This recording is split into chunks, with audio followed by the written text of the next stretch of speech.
미디어 협동조합 서영석 이사장의 서영석 타임스. 안녕하십니까, 서영석입니다. 4월 3일 금요일 서영석 타임스 시작합니다. 4월 3일인데요. 곰곰이 생각해보면 1월, 2월, 3월이 다 지나갔다는 얘기입니다. 1, 2, 3월이면 2015년에 1, 4분기도 다 지나간 거죠. 세월 빠릅니다. 이렇게 이 정권도 슬슬 지나가는 것 같습니다.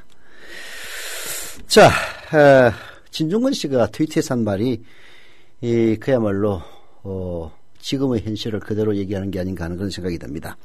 나라의 망조가 된 느낌이다 라는 겁니다. 노태우는 그래도 북방정책이라도 있었고, 김영삼은 하나회를 척결하고 금융실명제를 실시했습니다.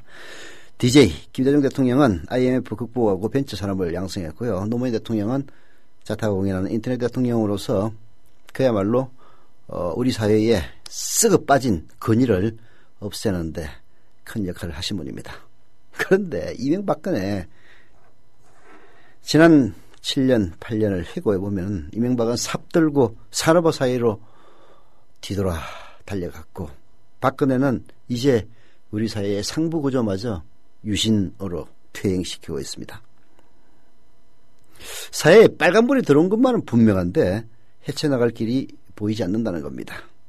살아 움직이는 것은 오직 일베, 서북청년단, 대북전단, 멜금의 횃불, 이런 식으로 그야말로 얼씬년스러운 70년대의 풍경이 눈앞에 아른거린다, 이런 이야기를 썼는데요.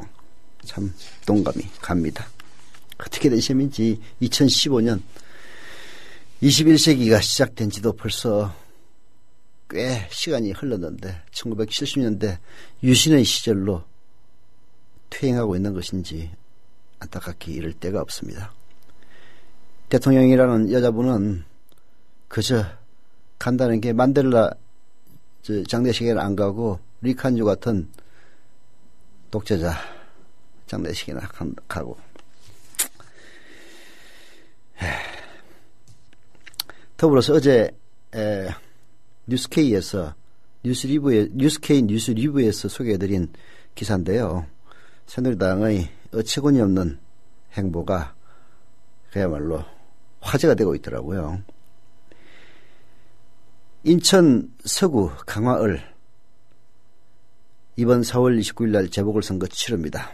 그 이유는 당시 의원이었던 안덕수 새누리당 의원이 선거법을 위반해가지고 의원직이 박탈당하는 바람에 사실 인천서 강화을 재보궐선거가 치러지게 된 겁니다. 근데 여론조사를 해보니까 굉장히 지금 어려워요, 새누리당이. 게다가 후보라고 내세운 사람이 인천시장이 된 안상수 아닙니까? 인천 재정을 파탄시킨 주범이 바로 안상수입니다. 그러자 다급해진 새누리 자기 당 후보의 선거대책위원장으로 안덕수 전 의원을 임명한 겁니다. 아니, 아무리 표가 급하더라 하더라도 이거 그야말로 엽기적인 행위입니다. 엽기적인. 아니, 선거법 위반으로 의원직을 박탈당하고 막대한 국민 세금을 재선거에 투입하게 만든 그 당사자이자 장본인인 안덕수 전 의원을 선거대책위원장으로 내세운 새누리당에게 과연 앞으로 국민들에게 법을 지켜라, 그리고 국민 혈세가 어떻고, 이런 얘기를 할 자격이 있을 것인지 의문이라는 겁니다. 안상수 후보가 새누리당 내부 여론조사 결과 인천시장 재임 시절에 인천시 재정을 파탄으로 몰아넣었던 전력 때문에 새정치민주연합 후보와 오차범위내에서 접전을 벌이고 있는 것으로 나타나자 크게 당황한 새누리당이 지역 기반이 있는 안덕수 전 의원을 긴급 동원해 한 표라도 더 긁어 모으기 위해서 그렇게 했다라는 것이 언론 보도들입니다. 하지만 대법원은 지난달 12일 안덕수 전 의원의 회계 책임자인 허모 씨가 돈을 뿌리면서 불법 선거운동을 사주한 혐의에 대해서 확정 유죄 판결을 내렸고,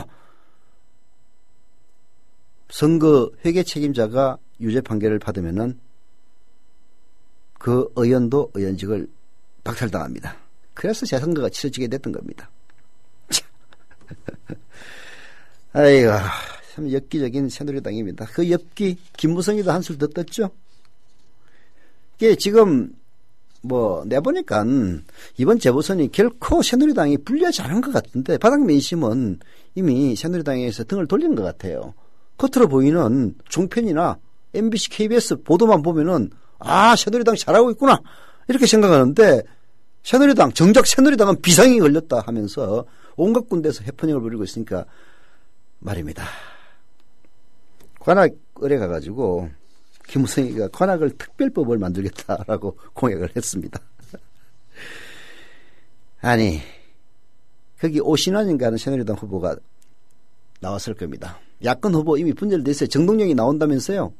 그리고 정태호도 새정치민주연합 나옵니다. 그럼 정의당도 후보 내고 그리고 원래 거기가 지금은 해산된 통합진보당 의원이 현역으로 있던 지역입니다. 거기도 나올 겁니다. 벌써 야당은 표가 4개로 갈라져요. 정의당이나 통합진보당 표는 그리 많지 않다 손 치더라도 정동영 의원 표 많이 얻을 겁니다. 오신환이는 어부지리로 지금 이길 수 있는 겉으로 보면 이길 수 있는 것처럼 보이는데 사실은 또 그렇지 않은가 봐요. 그래서 김무성에 가가지고 관악을 특별법을 만들겠다는 이런 황당한 관악구를 획기적으로 특별법을 만들어서 발전시키겠다는 이따위 공약을 해서 엽기도 이런 엽기가 없습니다. 오죽하면 조선일보가 사설을 통해서 그따위 공약을 했느냐고 질타를 할 지경입니까? 아니 성남 중원에 지하철을 유치하고 그리고 강화 영종도 간 연도교를 건설한다는 이런 지역개발 공약 다 새누리당이 하고 있는 겁니다.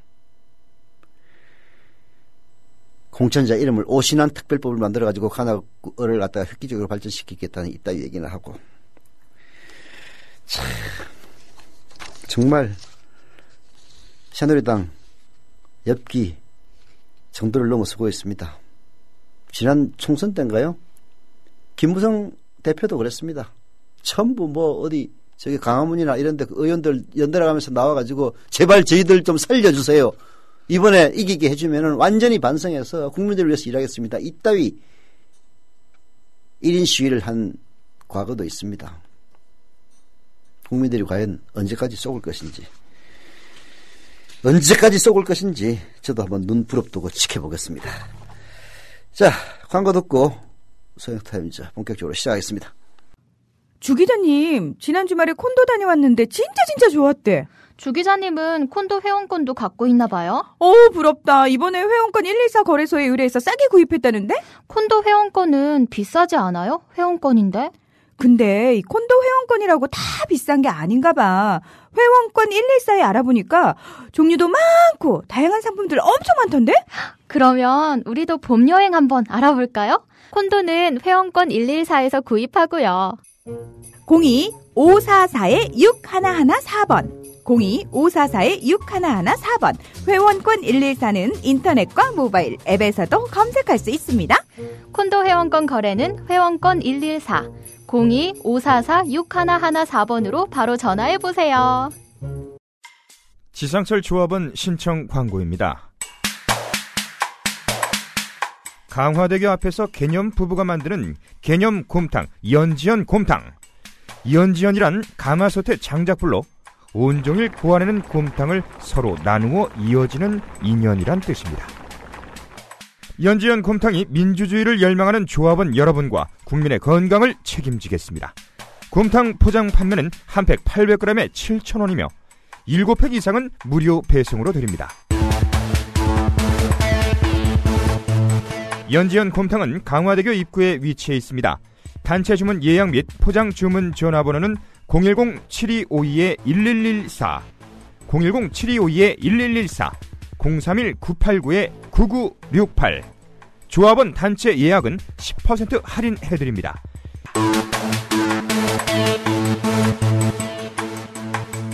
포장 판매 금액의 10%는 국민TV 후원금으로 쓰입니다. 소설가 이회수입니다. 상업이 연기자인 시민정치운동가 문성글입니다. 사진작가 구본창입니다. 건축가 승효상입니다. 미술가 이목상입니다. 음악평론가 방은입니다. 디자이너 안상수입니다. 영화도 만들고 미술도 하는 박찬경입니다. 안녕하세요. 진중환입니다. 미학자에게 예술가의 내면을 들여다보는 것은 새로 발견된 고분의 문을 따는 고고학자의 마음처럼 흥분되는 일입니다. 사진, 건축, 연기, 디자인 등 다양한 분야의 예술가들을 만나 물어본 그들의 비밀. 진중권이 만난 예술가의 비밀, 지금 서점에서 만나실 수 있습니다. 오피니언 비평 시간입니다. 김효진 PD 나와 있습니다. 김효진 PD. 안녕하세요. 김효진입니다. 예, 첫 토픽이 뭡니까? 네. 경향신문 사설이 이런 말로 시작을 하더라고요. 잔인한 4월이다. 네. 너무 공감이 됩니다. 잔인한 4월입니다. 먼 나라 시인의 수사가 아니고요. 사랑하는 혈육을 잃은 사람들에게 정부가 돈봉투 드림입니다. 돈 때문에 일어난 참사를 돈으로 마무리 짓겠다고 합니다. 유가족들의 간절한 비원은 따로 있는데 애써 눈을 감고 귀를 막죠. 치졸하고 모렴치하기 이를 데 없습니다. 인간에 대한 예의를 잃어버린 이 땅이 슬프고 부끄럽다, 이런 탄식이 저절로 나온다는 사람 부쩍 많습니다. 세월호 유가족들에 대한 정부의 배보상 등등 그 뻔뻔한 대응에 대한 얘기입니다. 아니 이게 배보상이 말이에요. 일반적으로는 먹힙니다. 이 돈도 무슨 예산으로 주겠다는 건지는 잘 모르겠지만 꽤 액수가 되지 않습니까? 예. 이게 이제 보통의 경우에는 그 돈 봉투를 들이미는 인간들의 의도가 매우 나쁨에도 불구하고 먹혀요. 과거에 그랬습니다.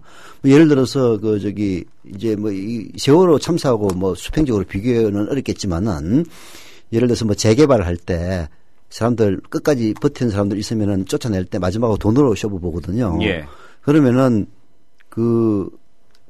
배신자 얘기 들으면서도 돈 많이 받고 도망가는 사람들 꽤 있어요.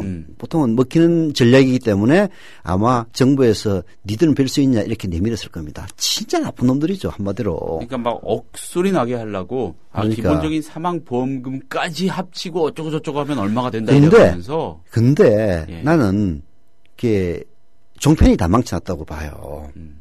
옛날에 세월호 참사 일어났을 때 MBC가 그 보험금 보도해가지고 아마 그렇죠. 욕 존나게 먹었을 겁니다. 예.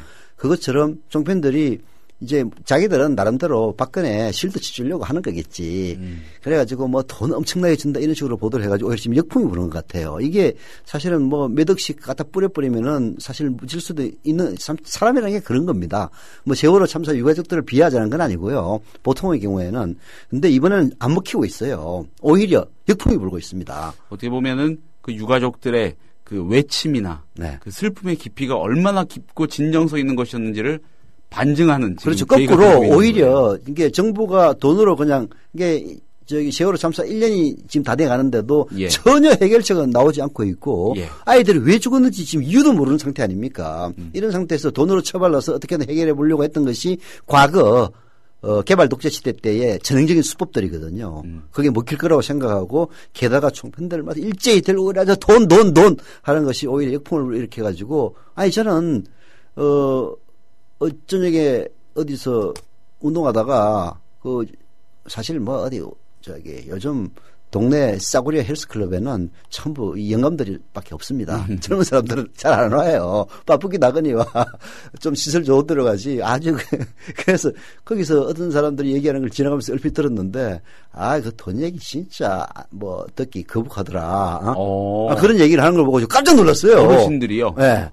영감들이 앉아가지고 거기다가 대고 돈 들이대고 그러냐 이런 논조인 거잖아요. 과거 같으면은 돈 많이 주네 어쩌고 분명히 그렇게 했을 인간들이야.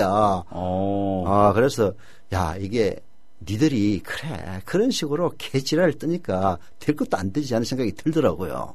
물론 돈이 급한 분들 계실 겁니다. 왜냐하면 희생하신 분들 중에 비단원고 학생들 예, 생업을 꾸려서 가족들을 건사해야 했던 분들도 계실 거고요.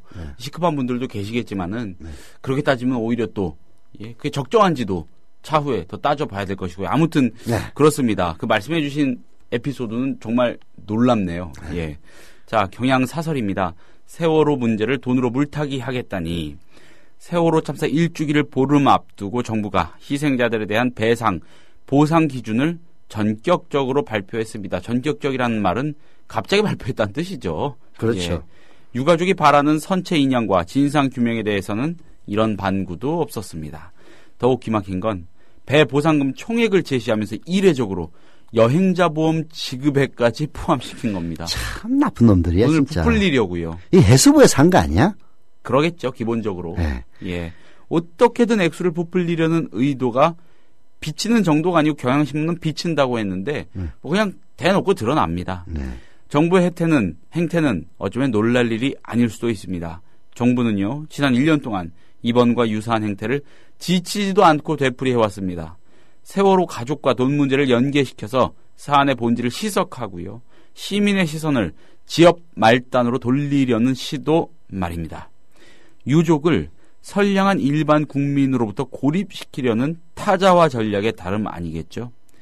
세월호 유가족 13인의 육성기록 금요일엔 돌아오렴에서 담론고생 신승희양 어머니 전민주 씨는 말합니다. 승희 아빠가 가슴이 너무 아파서 누가 때려주면 좋겠다며 울더라고요. 뭐라도 했으면 좋겠다고.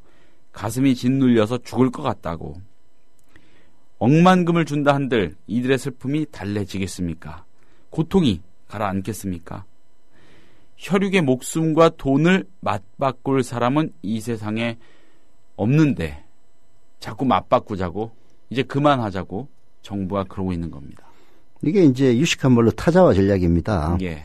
야, 저 인간들 뭐 겉으로는 뭐 진상규명 어쩌고 저쩌고 하지만은 실제 목적은 다 돈이야, 돈. 이제 이런 식의 각인을 일반인들에게 줌으로써 일반인들과 그리고 세월호 희생자들을 분리시키려는 아주 진짜 인간 이하의 전략이죠. 이건 인간이 아닌 겁니다. 아니, 아무리 그래도 자기도 자식을 키우는 엄마 아빠일 건데, 공무원도 해수부 공무원들 그렇지 않습니까? 근데 자기 자식이 수학여행 가다가 공무원들하고 선박에서의 유착 때문에 이게 뭐 잘못돼가지고 배가 빠져서 애가 물에 익사했다고 하면은 그래도 이 지랄 할 겁니까? 난 참 진짜 이해가 안 가요. 이런 일들이라는 거는 언제 어느 때 자기 자신에게 찾아올지 모르는 겁니다. 그러면은 교통사고라는 것도 그런 것 아닙니까?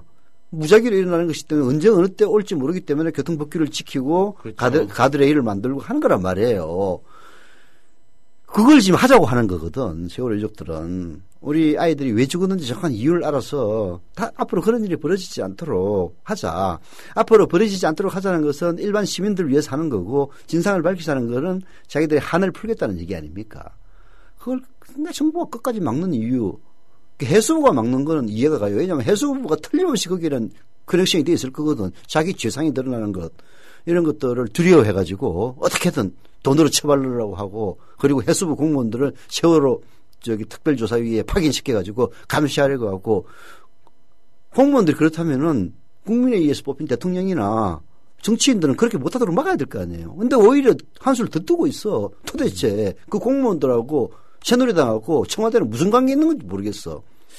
이 안이, 이 정부의 이 뻔뻔스러울 정도의 이 안이 공개가 되기까지요. 네. 그 과정, 그 지휘, 보고, 개통을 한번 연상을 해보자면은 뭐 해수부 누구든 어디 정부 관련 부처가 일단 작성을 했겠죠. 이걸 발표할 요량으로 청와대 보고를 하지 않았겠습니까? 비서실이나 부속실을 통해서 대통령한테 한번 들어가서 읽혔겠죠.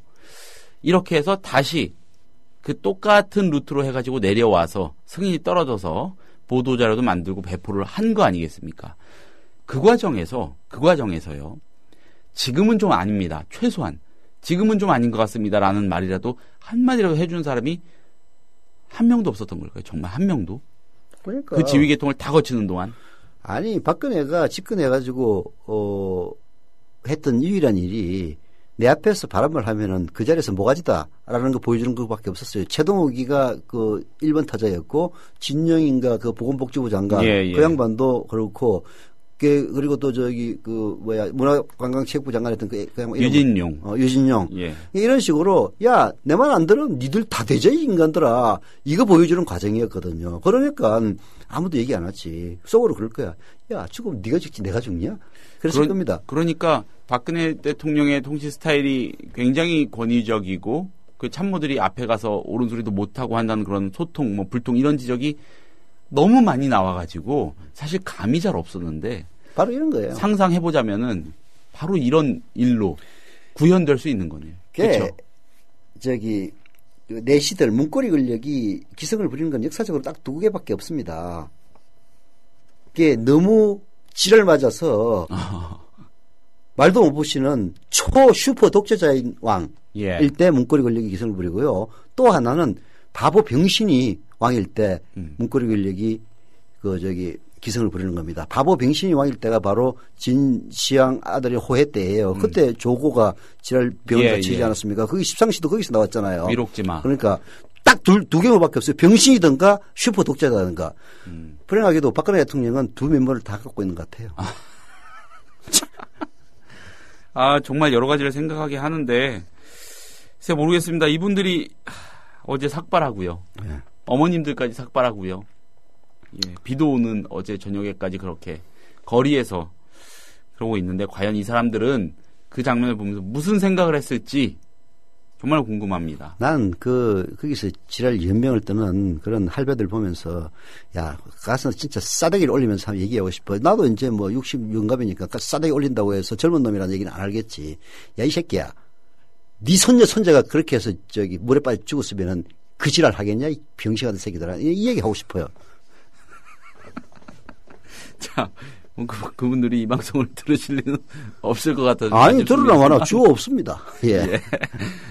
아무튼 그렇습니다. 진짜 제발 이러지 않기를 바라는데 네. 계속 그럴 것 같아서 암담합니다.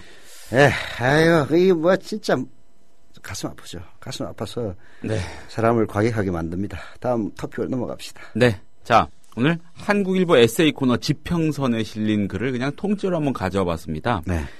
이충재 논설위원이 썼는데 너무 재밌게 잘 읽고 있다고 며칠 전에 말씀을 드린 적이 있죠. 네. 오늘 이 에세이를 이충재 위원이 썼습니다. 오늘 또 썼습니까? 예. 요즘 한국일보 잘 안 보니까. 예. 제가 그냥 한번 읽어드리겠습니다. 네. 자, 제목이 이렇습니다. 유시민이 옳았다. 예, 유시민이나 노무현은 언제나 옳았어. 근데 그때 당시 사람들이 이해를 못했을 뿐이지. 예. 유시민이 옳았다입니다. 네. 자, 글을 제가 읽겠습니다. 노무현 정부 시절인 2007년 1월 유시민 복지부 장관과 박명재 행정자치부 장관이 국무회의를 앞두고 복도에서 언쟁을 벌였습니다. 공무원 연금을 오래 개혁하지 않으면 재정 적자가 눈덩이처럼 불어날 것이라는 유시민 장관 말에 박 장관은 대통령의 뜻이 아니다라며 맞섰습니다. 임기 마지막 해 국민연금과 공무원연금 개혁안 동시 처리가 부담스러웠던 노 대통령은 국민연금만 일단 처리하는 것으로 물러섰죠. 그때 어렵게 국회를 통과한 국민연금 개혁안은 1988년 연금 도입 때에 비해 소득 대체율이 30%나 낮은 파격적인 안이었습니다. 유 장관이 입안한 개혁안은 탄탄한 국민연금을 만드는 토대가 됐습니다. 당시 복지부 장관이 소관 업무가 아닌 공무원연금에 목을 매자 공무원들은 연일 유시민 물러나라고 성토했습니다. 시민단체들은 최악의 복지부 장관상을 주기도 했고요. 유시민 장관은 공무원 노조에게 지금 개혁하지 않으면 다음 정권, 다다음 정권에선 더 힘든 조건으로 연금 수수를 받게 될 것이라고 경고했으나 공무원 집단은 귀담아 듣지 않았습니다. 장관에서 물러나 국회로 돌아온 그는 공무원 연금법 개정안을 발의합니다. 현재 정부와 새누리당이 내놓은 방안과 놀랄 만큼 유사합니다. 박근혜 대통령이 대선 공약으로 내세워 시행 중인 기초연금 아이디어도 유시민 작품입니다. 효도를 자식들한테만 맡기지 말고 국가도 좀 어르신들한테 효도하자는 취지로 효도연금법을 구상하고 있다가 장관에 취임하자마자 추진했죠. 노 대통령이 명칭을 기초노령연금으로 수정했고 그게 박근혜 정부 들어 기초연금으로 확대됐습니다. 정치인 유시민은 싸가지 없다는 한마디로 폄하되지만 행정가로서의 유시민은 유능했습니다. 복지에 대한 철학과 비전을 갖고 있었고 업무에 정통했죠. 필요하다고 판단하면 소신껏 밀어붙였고 책임질 줄 알았습니다. 복지부 공무원들 사이에선 역대 최고의 장관으로 꼽힙니다. 박근혜 정부에는 눈을 씻고 봐도 그 같은 장관을 찾아볼 수 없습니다. 번뜩이는 아이디어를 내거나 이 정책은 꼭 추진해야 한다고 목소리를 높이는 장관이 없습니다. 장관이 되면 오로지 국리민복에 충실한 행정가가 되겠습니다. 유시민과 같은 약속을 하는 장관조차 없으니 그 이상의 기대는 무망합니다. 예. 언론이 썩으면요, 인물을 국민들이 못 알아봅니다. 노무현 대통령이나 노무현 대통령이 진선지미한 완미한 신 같은 인간은 아니었죠. 예. 노무현 대통령도 약점도 많이 있었고요. 일설에 따르면은 젊은 시절에는 바람도 좀 피워가지고 그 여사 속도 많이 쓰겠고 많이 피웠다는 게 아니고 젊은 시절 얘기입니다. 예. 한 달이 건너가지고 얘기를 들었었는데 막 그런 적도 있었고 평범한 사람이라는 얘기죠. 근데 국민을 위해서 뭔가 그게 남을 위해서 자기를 위해서가 아니라 남을 위해서 살겠다는 것이 바로 정치 그 중에 하나가 정치입니다. 예. 정치를 선택한 이후의 삶은 그야말로 개인의 행복보다는 공공의 행복을 위해서 공공의 이익을 위해서 일을 하는 그런 전형의 다름이 아니었죠. 근데 참 그런 업적이나 그런 것들이 그렇게 주목되지 못하고 있는 게 굉장히 안타까운데요. 근데 결국 진실은 드러나게 되는 겁니다. 요즘 여론조사 같은 거 해보세요. 박정희보다 노무현 대통령이 더 위대하다고 이제 점점 박정희 추구하기 시작합니다. 저는 아마 앞으로 20, 20년 후에는요, 노무현 대통령이 가장 우리 역대 대통령에서 훌륭했던 대통령으로 분명히 기록되리라고 봅니다. 왜냐하면 난 지켜봤거든. 근데 그런 것들이 불행하게도 보수 언론이나 노무현 대통령을 싫어하는 사람들에 의해서 크게 살아 계실 때는 평가를 받지 못했죠. 유시민 장관도 마찬가지인데요. 유시민 장관이 이런 점이라는 거는 저는 아는 이야기입니다만 이충재 논설위원이 이렇게 또 써주니까. 예. 그게 참여정부 때는 이런 건 있었어요. 그냥 장관하고 친하다고 해서 봐주는 게 없는 거야. 유시민 장관이 자기 책에서 그런 걸 쓰기도 했어요. 실제로 자기 고등학교 선배 한 분이 자기 찾아와가지고 어떻게 해달라. 장관 재직 때 했는데 예. 자기 고민 무지하게 했다고 그러더라고. 왜냐하면 법을 어기는 건 아니니까. 또 마음만 먹으면 해줄 수도 있는 그런 모양이군요. 근데 결국은 이제 전화를 걸어가지고 선배님 죄송합니다. 제가 장관으로 있기 때문에 못 해드리는 겁니다. 그 얘기를 했다고 그러더라고요. 그리고 지금은 아주 그냥 이 정권 이명박근혜 정권 들어가지고 풍지박산이 난 저하고도 인연이 있는 우리들 병원 지금 척추 전문 병원으로 유명했지 않습니까? 그쪽에서 노무현 대통령 때 그리고 유시민 장관이 보건복지부 장관 할 때 제주도에 영리병원을 기획을 했어요. 처음으로 제주도 특별법에 의해서 영리병원을 하려고 해가지고 우리들 병원 쪽에서 유시민 장관을 만난 모양이에요. 그래서 나름대로 부탁을 한 거지. 그거 만약 들어줬으면은 지금쯤 게이트 해가지고 유시민 게이트 해가지고 난리가 났을 거야. 근데 나는 이제 부탁을 했는지 안 했는지도 몰랐지. 나중에 이제 들은 거예요. 그 사모님이 나한테 그러더라고. 유시민 장관한테 법을 어기는 것도 아니고 하니까 좀 해달라고 얘기를 했더니 나중에 전화를 해가지고 진짜 이거 제 개인으로서라면은 얼마든지 해주고 싶은 그런 생각이지만은 이거는 이제 말하자면 의료보험과 관련된 원칙의 문제이기 때문에 이 원칙을 깨트릴 수가 없습니다. 그래서 섭섭하시더라도 그 뜻을 접어달라 이렇게 얘기하더라고요. 그러니까 잘 안다는 게 오히려 장애야. 노무현 정권 때는. 근데 이 정권에는 박범원이 지금 보세요. 예. 박범원이 안 보면 이건 이명박이까지 와가지고 싸바싸바 해줬더만 보니까. 아니 검찰이 의혹을 갖고 있다는 거니까 확정된 사실이 아니에요. 의혹인데. 대충 보면은 안 봐도 비디오지. 특강 와가지고 두산 박용승이하고 만나서 오늘 경향신문 톱 아니야. 예. 만나서 얘기하고 그러고 나서 지방 본교하고 합쳐주는 게 유례가 없는 일인데 교육부에서 3개월 만에 쓱싹쓱싹 해가지고 해치운 게 그게 그러면 그게 로비인 게 이한 게 아니면은 증거가 없으니까 의혹이라고 하는 거지. 그렇죠. 사실은 왜냐면은 우리는 또 형사소송 절차를 이거 준수하기 위해서 그러라고 그래 연변할 새끼들. 자, 아무튼 의혹을 그렇게 갖고 있답니다. 근데 박용성이라는 사람이 이명박 전 대통령하고 독대하고 그 식구들이 따로 식당에서 갈비집에서 고기까지 먹는데 다리를 박범은 전 수석이 다 놔줬다는 거 아닙니까? 그게 의혹 아닙니까? 예. 에휴 참. 예. 그렇죠. 뭐 유시민 전 장관의 이 연금 개혁에 대한 소신은 뭐 유명한 얘기죠. 유명한 얘기고 당시 행자부 장관하고 갈등이 컸다는 거. 그러니까 공무원 연금은 복지부 장관의 소관이 아니죠. 네. 계속 행자부 장관은 안전행정부 소관이었죠. 예, 그렇죠. 당시 행자부.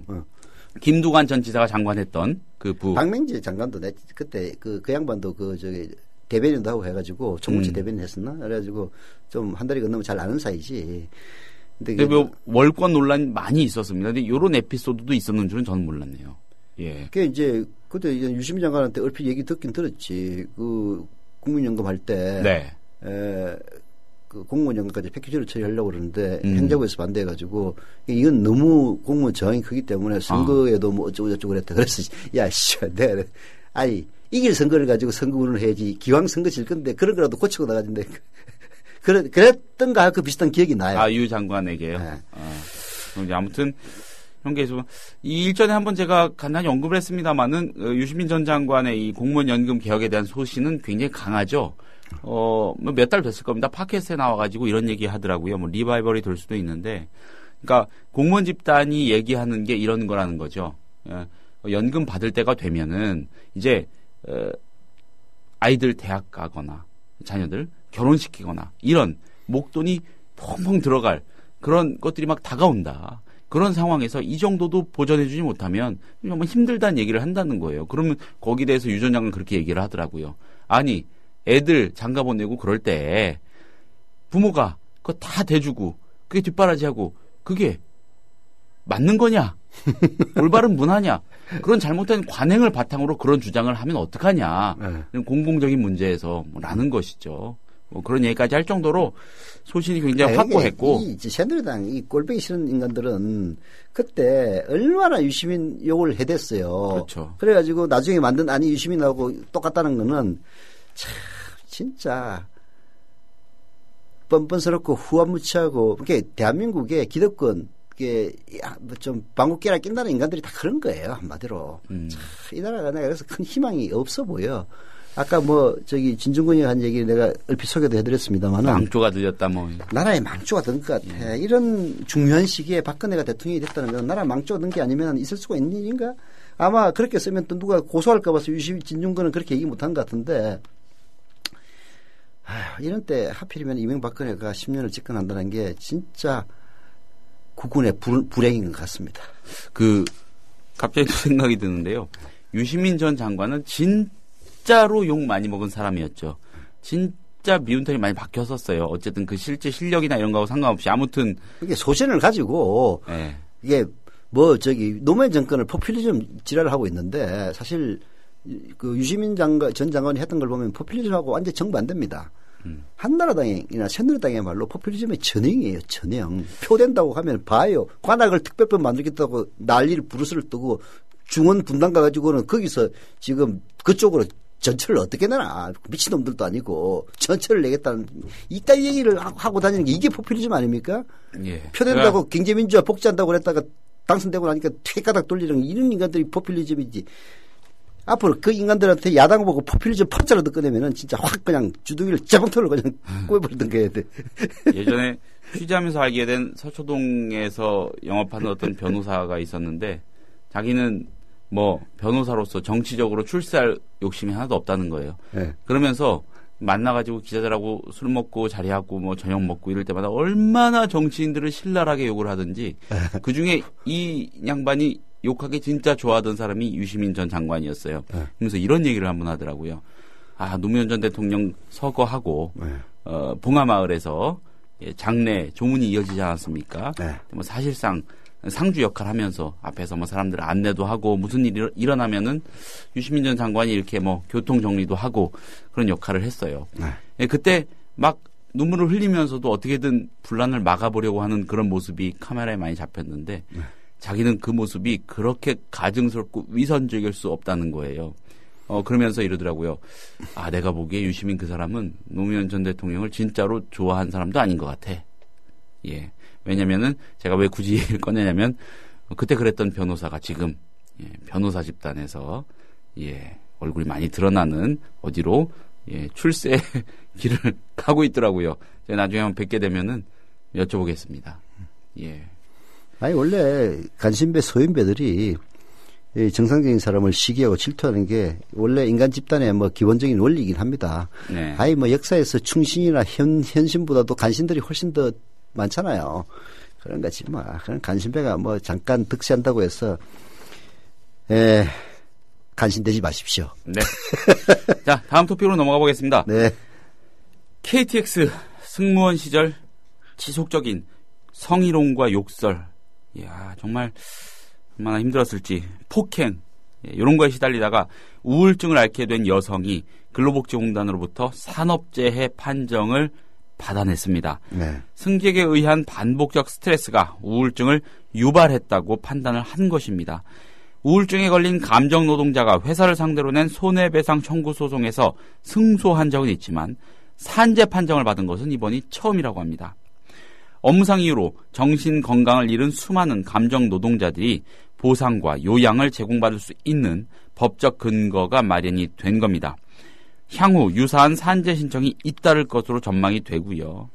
자, 그러나 감정 노동자들이 정신질환을 앓지 않도록 제도적 보호 장치를 마련하는 것이 더 기묘한 일입니다. 개별 사업장에서도 감정 노동자의 스트레스를 예방하는 조치를 의무화하는 계기로 삼아야 한다, 이런 목소리가 높습니다. 자, 경향신문이 사설로 이 문제를 짚고 있습니다. 이 부당한 언어폭력과 인격적 모멸 등 인권 침해에 상시 노출된 감정 노동자들의 정신 건강은 이미 적신호 상태입니다. 정부 조사 결과 감정 노동자의 우울증 경험 비율은 무려 25%나 된다고 합니다. 4명 중 1명이죠. 그럼에도 감정 노동자의 정신 건강을 보호하는 제도적 장치는 사실상 없는 게 현실입니다. KTX 승무원 출신 여성도 잦은 욕설과 성희롱에 시달리다가 입사 6년 만에 우울증 및 공황장애 진단을 받았지만 회사는 어떤 보호 조치도 취하지 않았습니다. 승객을 대하는 업무가 더 이상 불가능하다고 호소했지만 회사 측은 사무직 전환을 거부했고 결국 회사를 그만둬야 했습니다. 더 큰 문제는요, 이것이 개인의 특별한 사례가 아니라는 데 있습니다.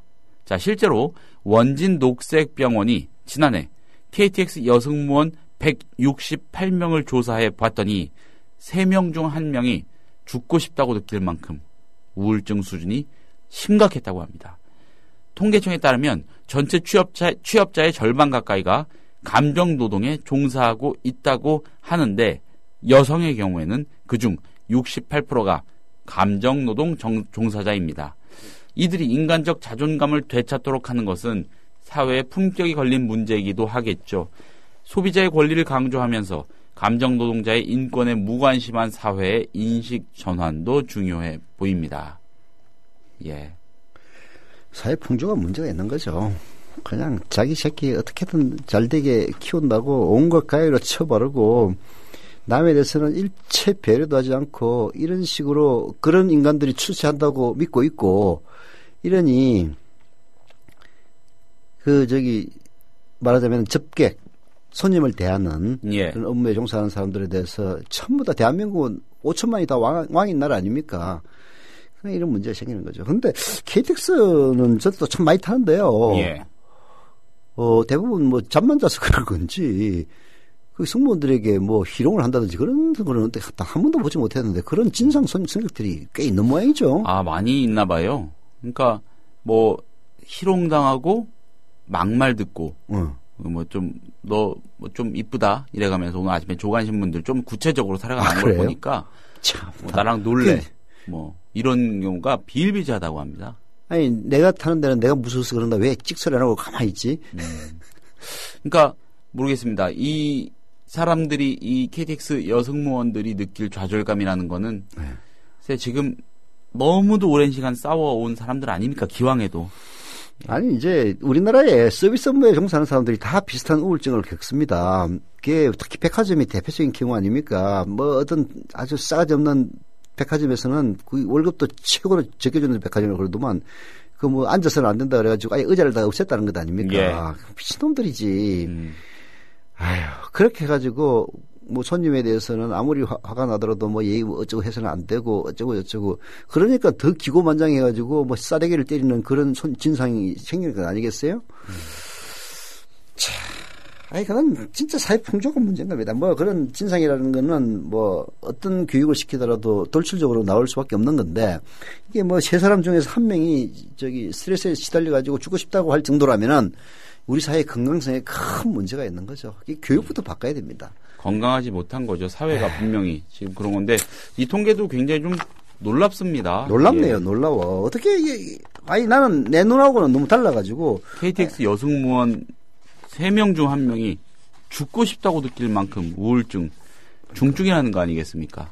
우리가 KTX 타고 다닐 때 마주하는 그 많은 승무원분들 중에 네. 상당수가 하루하루 이렇게 죽고 싶다는 충동을 억누르면서 우리들에게 접게 해주는 겁니다.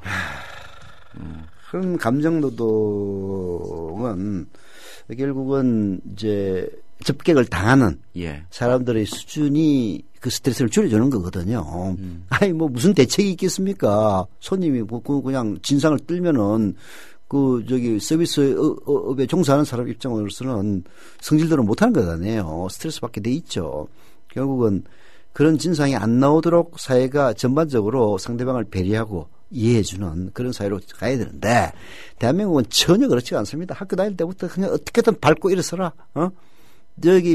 정 놓고 지랄이가 없다. 편법을 쓰든지 뭐 가해를 하든지 뭐 쪽집게를 하든지 아니면 칸닝구를 하든지 아니면은 심지어는 입학사정관을 뇌물을 줘가지고 엉터리로 뭐 하게 하든지 좋은 데 가고 그리고 취업할 때도 온갖 스펙 내가 돈 다 대줄 테니까 뭐 미국 갔다 와라 뭐 일본 갔다 와라 중국 갔다 요즘은 중국가 유행이라 또 대세라면 중국 갔다 와라 이러면서 오로지 자기 새끼만 이런 사고방식이 그게 중국에서 그렇거든요. 중국에서는 그 인구 때문에 애들 하나밖에 못 낳게 하잖아요. 물론 그래서 호적 위에 안 올라 있는 아이들도 굉장히 많다고 합니다만은 여하튼 거기는 1가구 1인이에요. 1인. 애 한 명 이상 놓으면 뭐 벌금 노매기고 그런다고. 그래서 한 명씩 놓거든요. 그래서 애들을 갖다 하도 오냐 하고 뜻받들어 주니까 중국 언론들이 그 아이들을 뭐라고 부르는지 아세요? 소황제라고 불러요. 소황제. 아니 그런 인간들이 자라가지고 남을 배려하겠냐고. 대한민국도 큰 예외가 아닙니다. 애들 다 하나나 둘이만 낳는 그런 식으로 가니까 전부 그냥 자기가 아니 좋아요. 그냥 앞뒤가 안 맞아. 자기 아들이나 자녀들에서는 그렇게 온갖 뭐 편법이고 뭐 정로지고 하면서 남의 아이 죽은 데 대해서는 그렇게 공감도 못 하나? 세월호 사건하고 또 연결이 되는 거죠. 그렇지. 그러니까 나 그게 진짜 꼴보기 싫은 거야. 사회의 풍조라는 게 정말 있구나라는 생각을 해보게 돼요. 그러니까 아니, 인간성에 대한 고민이 너무 결여돼 있다 보니까 이런 현상도 이렇게 심화되는 거 아닌가. 그러니 자식들을 잃어가지고 좀 진상 좀 규명하자고 울부짖는 사람들한테 돈 쥐어주겠다는 그러니까 나는 너무 그냥 그 사람들이 겁니다. 그 감정이 가슴에 와닿아요. 나도 딸 하나 있으니까. 그러니까 이렇게 감정 노동하면 얼마나 열악한 환경에서 일하는 사람들입니까 사실. 그런 사람들한테다 대고 그 희롱을 하는 사람들, 희롱하고 막말하고 뭘 그리 잘못을 했겠습니까? 안 봐도 뻔합니다. 그렇게 잘못할 그럴 여지도 별로 없습니다, 이분들이. 근데 뭐 그런 사람들한테 뭐 성희롱하고 이러는 사람들이 뭐 정신이 이상하고 그런 사람들만 꼭 그러겠습니까? 분명히 멀쩡한 사람들도 있을 거는 얘기죠. 다 그래요. 열받으면은 그럽니다. 그래서 참 남을 배려해주는 문화가 중요한 거죠. 그런 사람들이 하는 그런 행동이나 세월호 유가족들한테 정부가 지금 하는 행동이나 다를 게 뭐가 이렇게 다르겠습니까? 그러니까 우리 미래협동조합원들이나 우리 청취자 여러분들만이라도 남을 배려하고 좀 화가 나더라도 좋은 말로 하고 좋은 말로 하면은 좋은 응답이 돌아옵니다. 성질 내고 하면은 요즘은 이제 나이가 들어서 그런지 그걸 느껴요. 내가 화를 내고 내가 스트레스를 받으면은 내 몸에 이상이 있다는 걸 몸으로 느낍니다. 배가 아프다든지 뭔가 좀 인체 내 장기에 스트레스가 쌓인다는 걸 몸으로 느껴요. 그렇게 살지 맙시다. 우리끼리라도. 네. 자, 넘어가죠. 지금 여러분께서는 관록의 정치기자 서영석 미디어 협동조합 이사장이 진행하는 서영석 타임즈와 함께하고 계십니다.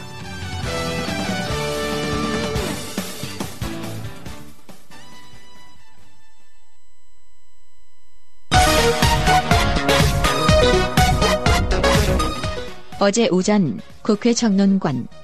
새정치민주연합 김현미, 우상호, 우원식, 장하나, 조정식 의원이 공동 기자회견을 했습니다. 이들의 공통점이 뭘까요? 모두 연세대 출신이라는 점입니다. 연세대 출신인 이들이 연세대를 상투하는 기자회견을 하러 국회 정론관에 모였습니다.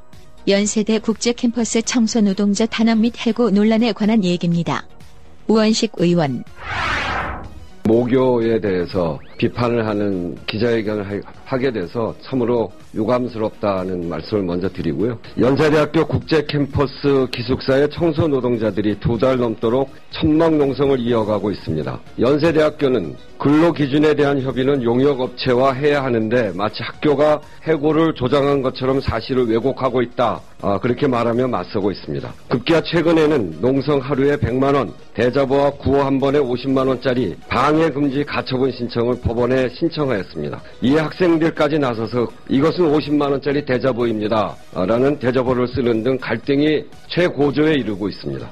우리 사회에서 가장 열악한 환경에서 학교와 학생들을 위해 일하는 대학 청소 노동자들에게 천막 하루당 100만 원, 대자보 구호 1회당 50만 원이라는 족쇄를 채우더니 이제는 퇴거 요청 불응 시 형사상 조치까지 단행하겠다고 나서고 해고당한 청소 노동자 김미양 씨의 하소연. 천막에서 손이시하고 털장갑을 2개 지키며 그 춥고 혹독한 겨울을 지냈고 이제는 봄이 완연하여 연세대 교정에도 목련꽃이 활짝 피었습니다. 그러나 저희 청소노동자의 봄은 아직도 돌아오지 않고 있습니다. 천막에서 보낸 시간도 많이 흘러 오늘 또 천막농석 79일째입니다. 법원에서 두툼한 등기우편이 배달되었습니다. 풀냉 하나에 50만 원, 대자보 50만 원, 바람개비 50만 원, 천막이 하루 100만 원씩 모두 매겨진 금액이 5천만 원. 연세대 정가병 총장님, 무척 인자해 보이십니다. 스스로 없이 학생들에게 다가가는 그의 교육 철학, 그 바탕은 소통. 그러니까 학교의 목표는 아무리 어려운 계층에서 와도 재정 부담 때문에 학업을 중단하는 일은 절대 없게 하고. 세상이 너무나 기회가 많아졌잖아요. 대학 교육이라는 게 희망의 사다리고 대학 교육을 제대로 받은 사람이 사회에 큰 영향을 미치게 될 때 그 사람으로 인해서 엄청나게 많은 사람이 혜택을 보거든요. 풀냉 하나에 50만 원. 세상이 대자보 50만 원. 너무나 모두 매겨진 금액이 5천만 원. 기회가 많아졌잖아요. 정가병 총장도 연세대 출신이군요. 10년 후배 우상호 의원이 한마디 합니다. 요란하게 학교가 발전한 것처럼 그렇게 치장하는 그러한 일에는 그렇게 돈을 많이 들이면서 정작 그 사람, 그 건물에서 살고 있는 사람들의 처지는 악화시키는 학생들이 무엇을 배울 수 있겠습니까?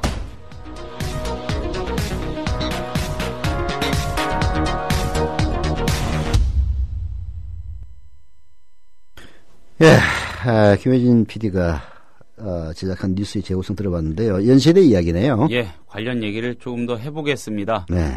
뭐 제가 자료 찾고 만들었지만 들으면서 정말 또 짜증나네요. 예, 사람들 참 진짜 잘났습니다. 진짜. 예. 아니, 자기 말하고 행동을 그렇게 달리하면 되나? 예. 최소한 비슷하게 흉내는 내야지. 자, 대학교 청소노동자들에 대한 학교 측의 노동 탄압 그리고 이에 따른 노동자들의 시위와 농성 어제 오늘 일은 아닙니다. 이 사이에는 연세대가 논란의 핵심으로 떠올랐습니다. 해고 노동자 등에 따르면은요. 연세대 이 국제 캠퍼스 다들 잘 아실 겁니다. 송도 캠퍼스에 송도에 있죠. 아, 송도에 있습니까? 예. 이 기숙사 용역 업체인 세안텍스, 세안텍스라는 업체가 있습니다. 연세대가 이 세안텍스에 용역을 줘 가지고요. 네. 예, 여기를 통해서 청소 노동자들 우리 어머님들 고용하는 겁니다. 지난해 말 연세대에다가 72명의 청소 용역 노동 인원 중 22명을 감원하겠습니다. 요런 용역 제안서를 제출합니다. 이렇게 우리가 감원을 할 테니까 계속 우리한테 달라 일감. 이게 연세대에 제안한 거겠죠. 그게 세안텍스가 줄이겠다는 게 결국은 연세대에서 요구했기 때문에 줄인 거 아니에요? 그렇죠. 그 맥락도 설명해 드리겠습니다. 네. 연세대와 용역 업체는 국제 캠퍼스 개교 이후 강의동 그리고 연구시설이 상당수 늘면서 용역비가 급증하니까 비용 과다 지출을 이유로 노동자들의 인원을 감축하겠다고 사실 이미 누차 밝혀왔습니다. 연세대 측은 더불어서 이 총액 도급, 그러니까는 우리는 딱 요만큼만 줄 거다. 요 돈 갖고 알아서 해라. 요런 방식이겠죠. 네. 요걸 통해서 용역 업체가 금액에 맞도록 알아서 인원을 정리하는 그런 방안을 제시한 것으로 또 알려졌죠. 이 과정에서 세안텍스는 결국 지난 1월 근로계약 1년 미만자인 노동자, 1년이 넘으면은 여러 가지 또 일을 안 주고 해고하기 어려움이 있지 않습니까? 네. 그러니까 1년 미만자인 노동자 23명의 출입 카드를 그냥 정지시켜버립니다. 그리고 하루 5.5시간에 월 95만 원만 받고 일하는 조건이 아니면 우린 계약하지 않겠다. 이런 입장을 노동자들에게 통보합니다. 이른바 점오 계약. 이게 얼마나 잔악한 계약 방식인지는 뭐 이 자리에서 굳이 다 설명을 드리진 않겠습니다. 이미 많이들 알고 계실 겁니다. 새정치연합 을지로위원회가 요거 문제 많이 삼아가지고 해결 또 많이 해줬죠. 자, 이거하고 관련해서 지난달 27일 새정치연합 우원식, 윤우덕 의원 등이 정가병 총장을 만나서 문제 해결을 촉구했습니다. 연세대 정가병 총장이요. 그랬더니 정 총장은 용역비가 과도한 수준이고 노동자들이 지금 무리한 요구를 한다. 이런 입장만을 밝혔다고 합니다. 이 자체로도 참 허탈한 일인데 심지어 학교는 얼마나 받아서 그런 건지는 안 나오네. 심지어 학교는요. 네. 이 의원들이 찾아갔던 날, 바로 이날 정가병 총장 만난 날 바로 천막 농성 중인 노동자들에게 퇴거 요청 최후 통첩을 보냅니다. 그리고 앞에서 들으신 것처럼 법적인 수순을 밟고 있는 겁니다. 의원들은 성명서에서요. 진리를 저버리고 물질적 이익만을 좇아 사회적 약자의 눈물을 외면하는 연세대학교의 심각한 유감을 표한다. 학교는 스스로 초래한 책임을 우리 사회에서 가장 힘들고 약한 청소 노동자들에게 지우는 행위를 당장 중단하라 이렇게 촉구했습니다. 자, 연세대 홈페이지에 들어가 봤거든요. 네. 거기에 건학 이념이 대문짝만하게 나와 있습니다. 연세대 건학 이념은 이렇습니다. 너희가 내 말에 거하면 참으로 내 제자가 되고 진리를 알지니 진리가 너희를 자유케 하리라는 성경 말씀을 바탕으로 진리와 자유의 정신을 체득한 지도자를 양성한다. 그리고 연세 이념이라는 게 따로 있더군요. 이건 다음과 같습니다. 연세대학교는 기독교의 가르침을 바탕으로 진리와 자유의 정신에 따라 사회에 이바지할 지도자를 기르는 배움터이다. 예. PD 브리핑은 여기까지입니다. 참. 이제, 그렇습니다. 기업이라는 게 형편이 어려우면은, 이제 뭘 줄이고 하는 수를 씁니다. 영업이익이 획기적으로 늘지 않는 상황에서 영업이익을 늘리는 것이 기업의 이제 경영자들이 해야 될 책무지만은, 예. 그게 한계가 있을 때는 인원을 줄이고 이런 걸 한다. 그런 것들은 이해는 가요.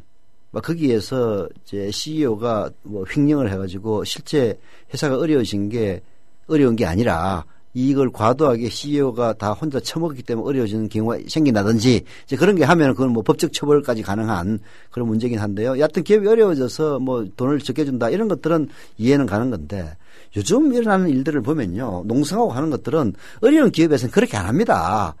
노동자들도 알아요. 이게 회사가 어려워서 이렇게 하는 것인지 아니면 있는데도 이 자식들이 그렇게 하는 것인지 안다고. 어려운 데서 그런 일이 있으면 그냥 깨끗하게 그래 하고 물러납니다. 근데 연세대라든지 이렇게 농성이 일어나는 데를 보면은 특히 대학 같은 경우에는 대학도 유보금 얼마나 많이 쌓아놓고 있는 데입니까? 연세대가 작년 기준으로 유보금 적립금 얼마인지 아세요? 몰라요. 5,100억입니다. 그러니까 돈 쌓아놓고 어려운 사람을 키우고 정가병이 아까 짜증난다고 그랬는데 예. 그게 청소노동자들 얘기가 아니라 정가병 얘기를 들으니까 짜증난다 그런 그렇죠. 그런 취지였죠. 예. 그 말을 제가 만들고도 다시 들었는데 열받는다. 그렇죠. 이런 취지였습니다. 자기 입으로는 어려운 학생들 운운하면서 정작 어려운 청소노동자들에서는 용역비가 너무 비싸다. 노동자들이 무리한 요구를 하는데 이제를 하고 있는 게 그 대학 총장이라는 자의 얘기 아닙니까? 예. 있는 놈들이 더 무서워요. 이 사회는 어떻게 된 것인지. 이게 미국 얘기 참 들기는 싫은데 마이크로소프트의 빌 게이츠는 자기 자녀들한테는 딱 $1,000만 물려주고 나머지는 몽땅 다 털어가지고 그 자기 마누라 이름 딴 재단 만들어 놨지 않았습니까? 예. 그게 이제 다 돈 자기 얻는 이익금 다 주는데 더 놀라운 건 뭔지 아세요? 모든 돈을 50년에 다 쓰도록 아예 그냥 그 재단에다가 명시를 해놨어요. 이게 50년 이후에는 이 재단을 없애라 이런 얘기예요. 그 어마어마한 돈이 50년 동안 유용하게 여기다 풀리도록. 그렇죠. 그러니까 쉽게 얘기해서 보통 재단이라는 거는 영속성을 갖기 위해서 재단의 그 수입보다도 적은 돈을 뭐 장학사업에 쓰고 이렇게 합니다. 그렇잖아요. 그런데 게이츠는 그렇지 않아요. 자기 새끼들, 자기 자녀들한테는 딱 $1,000만 물, $1,000만 적은 돈 아니지. 그러나 빌 게이츠의 재산에 비하면은 그냥 콧대가리만한 돈이죠. 나머지는 다 재단에다 해가지고 이걸 가지고 어려운 사람들 도와주고 하면서 이거를 50년에 다 쓰라고 했다는 이게 바로 가진 자들의 노블리스 오블리제입니다. 그렇잖아요. 근데 우리나라에 있는 가진 자들은 너무 야박하고 뭐 하나 그냥 손톱이라도 뜯어지면은 뭐 나라가 뭐 절단으로 난 것처럼 호들갑을 떨고 가난한 자에 대해서는 그야말로 눈치라면 주는 것도 싫어하는 이런 사회 분위기 이거 진짜 바꿔야 합니다. 그러려면은 교육이 가장 중요한 문제인데. 근데 교육 현장에서 이런 일이 일어나고 교육이 가장 중요한데. 도대체 이거 뭐 어떻게 해야 될 것인지 진짜 답이 안 나와요. 답이 안 나와. 뭐 대자본문 붙일 때마다 뭐 몇십만 원씩 뭐 저기 들어간다고 하니까 학생들이 보다 못한 학생들이 붙이면서 자 이거 50만 원짜리 대자봅니다. 어쩌시겠습니까? 이렇게 따지고 있을 지경 아니랍니까? 그러니까 우리 사회에 빨간불이 들은 건 확실한데 헤쳐나갈 길이 보이지 않습니다. 근데 5,100억 적립금인 학교가 그 몇십만 원 한 사람당 한 달에. 아니 뭐 있는 놈들이야 늘 그렇죠. 여기서 물러나면 다음 또 물러나야 되고 그래서 다 망한다 이런 이제 생각을 갖고 있는 건데. 참 살아 움직이는 것은 오직 일베 서북청년단 대북전단 멸공의 횃불이라고 하는 이런 우리 진중권 선생의 독설이 그냥 독설로만 얘기해지지가 않습니다.